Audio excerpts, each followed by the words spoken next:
Ndege za kivita za kisasa zimekuwa kiini cha nguvu za kijeshi katika karne ya 21. Ulinganisho mkubwa unaozungumziwa leo ni kati ya F-35 Lightning II ya Marekani na J-20 Mighty Dragon ya China, zote zikiwa ndege za kizazi cha 5 zenye uwezo mkubwa wa stealth. F-35A ni mradi wa pamoja wa Marekani na washirika wake, ikitengenezwa ili kufanya majukumu mengi: kupigana angani, kushambulia ardhini na vita vya kielektroniki.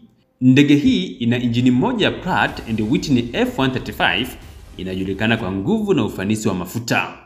Imegunduliwa kuwa F-35A ndiyo moja ya ndege zenye usiri mkubwa zaidi duniani kutokana na ukubwa mdogo wa ishara ya rada, mipako ya kunyonya mawimbi ya rada na mabomu yanayobebwa ndani ya mwili wake. Ni sehemu muhimu ya nguvu za anga za Marekani na washirika wake. Kwa upande mwingine, J-20 Mighty Dragon ni ndege ya kwanza ya kizazi cha 5 kutoka China, ikitengenezwa na Changdong Aerospace Corporation.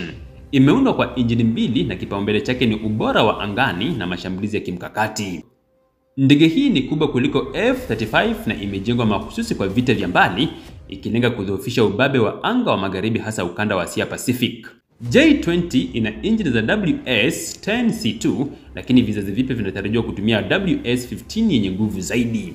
Pamoja na teknolojia za kuficha ishara za rada, maboresho mapya yameongeza uwezo wa kudhibiti joto, infrared suppression na mfumo wa sensor. Katika teknolojia ya avionics, F-35A ina mfumo wa kisasa zaidi. Inatumia rada ya AN/APG-85 AESA, EOTS yani Electro Optical Targeting System, DAS Distributed Aperture System na uwezo wa vita vya kielektroniki. Sensa hizi zinaunganishwa na kumpa rubani uelewa wa hali ya juu wa uwanja wa mapigano. Kwa upande mwingine, J-20 pia inakuja na rada ya AESA, mfumo wa IRST Infrared Search and Track na EOTS ya kizazi kipya yani Electro Optical Targeting System. China pia inawekeza kwenye akili bandia AI, Artificial Intelligence, ili kuongeza uwezo wa mashine na kushirikiana na ndege zisizo na rubani yani drones. Kwa upande wa silaha na injini, F-35A hubeba makombora manne ya AIM-120 AMRAAM ndani, lakini teknolojia mpya itairuhusu kubeba hadi 6. Pia inajiandaa kutumia silaha za kisasa kama AGM-158C, LRASM na GBU-57 Stormbreaker 2.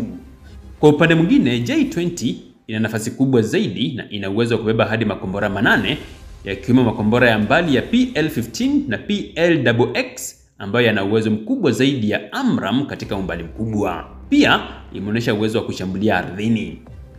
Katika upande wa kasi na nguvu, F-35 inakwenda kasi ya zaidi ya Mach 1.6, huku J-20 ikienda kasi ya zaidi ya Mach 2, yani kasi kubwa zaidi ya sauti mara 2, na injini ya WS-15, mzigo mkubwa zaidi na urefu wa juu zaidi. Kwa ufupi, hakuna mshindi wa moja kwa moja. Katika mapigano ya karibu dogfight, F-35A huenda ikaibuka mshindi kutokana na wepesi na usiri wake. Katika mapigano ya mbali BVR, J-20 inaweza kushinda kwa makombora yake ya umbali mrefu na uwezo wa kuruka juu zaidi. Katika vita vya pamoja vya kimataifa, F-35A ina faida kubwa kutokana na mshikamano wake wa mifumo ya kijeshi ya NATO na washirika wake. Huku J-20 bado inaboresha teknolojia zake, lakini inabaki kuwa kadi ya Trump ya China katika kutafuta ubabe wa anga Asia. Kwa mujibu wa uchambuzi huu, F-35A inashinda katika usiri yani stealth, teknolojia ya muunganyiko wa sensor fusion na uwezo wa kushirikiana na mitandao ya kivita. Katika mapigano ya karibu yani dogfight, F-35 huenda ikawa na nafasi kubwa zaidi ya kushinda. J-20 ya China ina kasi zaidi ya F-35A, ina uwezo mkubwa wa kubeba silaha na eneo refu la kufanya operesheni. Makombora yake ya mbali, long range missiles, yanaipa nafasi kubwa katika mapigano ya mbali BVR yani Beyond Visual Range. Hata hivyo, makala inahitimisha kuwa hakuna ndege iliyo bora kabisa. Mshindi kutegemea hali ya kivita, mbinu zinazotumika na msaada wa mifumo mingine ya kijeshi. Makala hii inaonyesha wazi tofauti ya falsafa za kijeshi kati ya Marekani na China. Marekani imewekeza zaidi kwenye usiri na mshikamano wa kijeshi wa kimataifa, huku China ikijikita kwenye umbali mrefu, kasi na silaha nzito. F-35 ni mfano wa vita vya mtandao, networked warfare, ikimaanisha ushindi wake mara nyingi kutegemea mshikamano wa NATO, satellite na ndege zingine.